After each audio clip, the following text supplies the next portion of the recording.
Welcome to our channel. Today we how to cancel your eHarmony membership, full guide step by step clearly. To cancel your eHarmony membership, first, log in to your eHarmony account.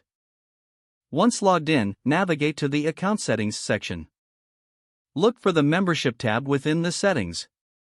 Click on Membership to access your subscription details. You will see your current membership plan displayed on the screen. Find the option to cancel membership and click on it. Follow any prompts that appear to confirm your cancellation.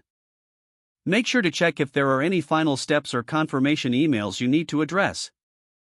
After you've completed the cancellation process, log out of your account. To ensure the cancellation was successful, attempt to log back in. If you can access your account, check your membership status to verify it is marked as cancelled.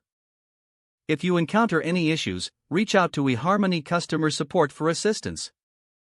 They can provide guidance and confirm the status of your cancellation. Remember to review any terms about the membership ending, including billing cycles and refunds, if applicable. Once you have confirmed your cancellation, you are all set. If the page does not load, refresh the browser or try again in a private or incognito window. Make sure you are using the correct email address, then retype it carefully to avoid small typos. If your password is not accepted, use the reset option and create a new strong password you can remember. Check your spam folder for verification or security emails, then complete any requested confirmation steps. Enable two-factor authentication if available to improve account security and reduce unauthorized access risk. After signing in, review your profile details so your contact information and settings are accurate and current. If you see an error message, note it down and try again after restarting your device and internet connection. Log out when you finish, especially on shared devices, to keep your account and payment information secure.